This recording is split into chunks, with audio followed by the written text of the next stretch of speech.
साहब धौलपुर वाले आपको राम कर रहे हैं, तो आपका फायदा होगा, नहीं तो इलेक्शन आते रहेंगे जाते रहेंगे। इससे पहले भी इलेक्शन आए, इसके बाद भी आएंगे। जब तक आप ताकतवर नहीं होगे आपका शोषण खत्म नहीं होगा। ये कानून वानून सारी चीज रखी रह जाती है, कोई सरकार किसी कोर्ट को नहीं मानती।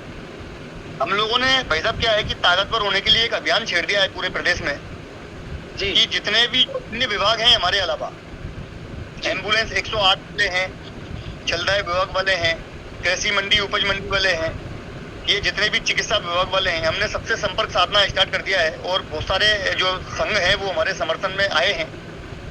तो ये सारे लोग हमारे समर्थन में आए हैं, तो हम लोग सामूहिक रूप से अब कोई बड़ा आंदोलन खड़ा करने की राजस्थान में सोच रहे हैं और बहुत विकट आंदोलन खड़ा है जो खड़ा करने की सोच रहे हैं भाई साहब। उसमें हमें पूरे प्रदेश का ही नहीं, पूरे राजस्थान का नहीं, पूरे देश का जो है हमें उसमें सपोर्ट चाहिए और आपका तो विशेष तौर से हमें सपोर्ट चाहिए।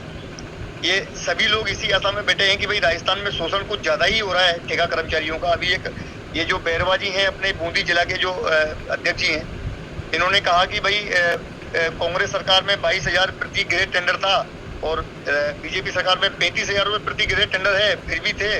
और ठेकेदारों की बीजेपी सरकार में बल्ले बल्ले होगी, तो ठेकेदारों की तो बल्ले बल्ले कांग्रेस सरकार में भी थी और अभी बीजेपी सरकार में भी है।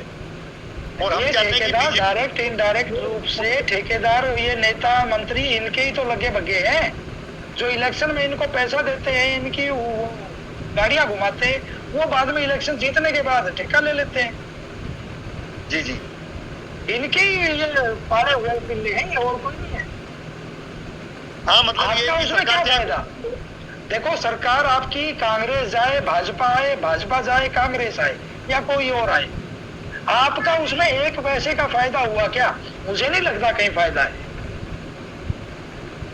ठीक है, इसलिए जब तक आप मजबूत नहीं होगे तब तक आपका शोषण बंद नहीं होगा।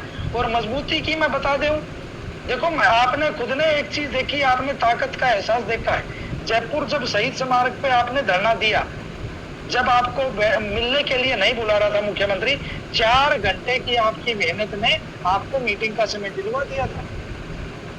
दूसरा, जब हम बात करी थी हमने आपस में, जब जयपुर में भी आया था, तो एक बात मैंने बोली थी, आप अपने प्रत्येक गांव के सरपंच से, पार्षद से, पंच से, ठीक है, आपके पार्षद हो या आपके सरपंच, जो भी आपके नेता हो, उनसे समर्थन पत्र ले हो।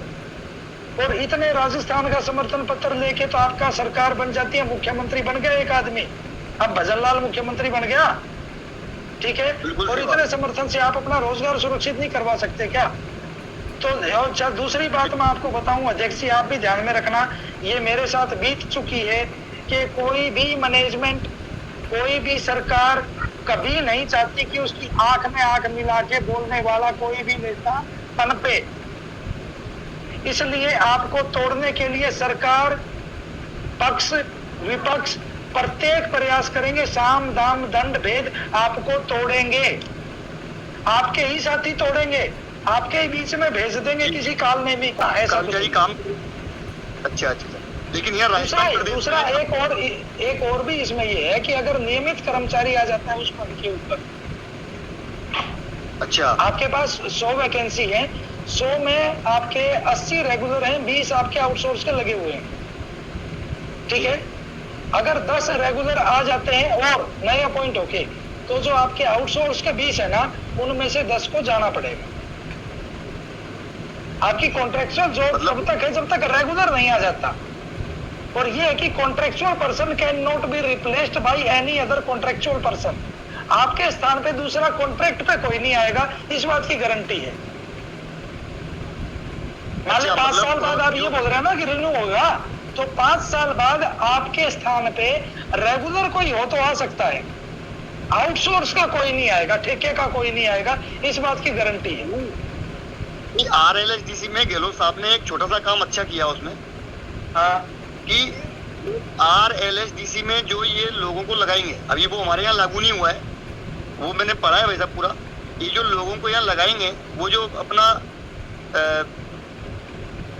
दिनेश जी वैसे तू प्रणाम, प्रकाश जी ने गाँव वैसा प्रणाम अच्छा, तभी आप प्रणाम तो भाई साहब, अगर भाई साहब RLSDC अगर यहाँ लागू हो जाता है राजस्थान में, तो जो जी। रेगुलर कर्मचारी भी है वो RLHDC जो ये कंपनी बना रहे हैं वो उसी में से ये रेगुलर कर्मचारी छाटेंगे और उसी में से लगाएंगे। कुछ इस टाइप का इसमें है कि रेगुलर कर्मचारी भी इसमें से निकाल के लगाएंगे, अलग से रेगुलर कर्मचारी नहीं जो बुलाएंगे। इस टाइप मतलब RLHDC का जो फंडामेंटल है वो तो इतना अच्छा है कि कुछ पूछिए मत आप, लेकिन वो हमें मिलेगा या नहीं मिलेगा उसका कोई भरोसा नहीं है।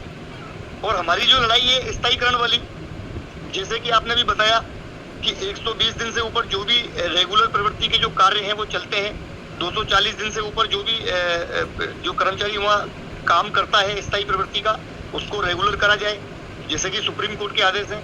हमारी लड़ाई भाई साहब उस आधार पर चलती है। दूसरा, RLHDC जो कंपनी बनती है तो उसमें न्यूनतम वेतन बढ़ाने का कोई प्रावधान नहीं है, जो कि आपके यहाँ अच्छा है कि आपके यहाँ जो न्यूनतम वेतन है वो लगभग केंद्र सरकार के बराबर मिल जाता है आप लोगों को।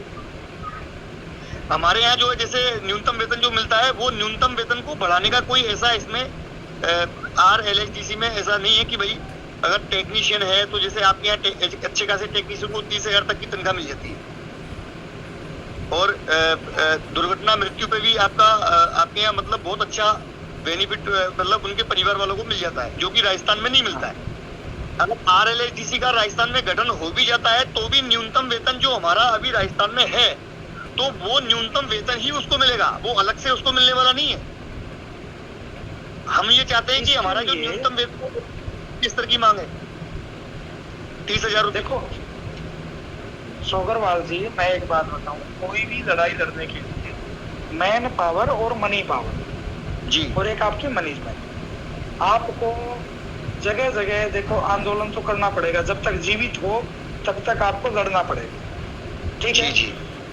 और जिसकी जेब भरी है, जिसका पेट भरा है, वो कभी लड़ेगा नहीं। भूखा आदमी भूखा नंगा ही लड़ पाएगा, ठीक है। सही बात। जिसका पेट भर गया, जिसकी नीयत भर गई, वो कभी लड़ेगा नहीं। और आपके राजनीति में जब शोषण ज्यादा है तो आपको लड़ाई भी उतनी ज्यादा करनी पड़ेगी।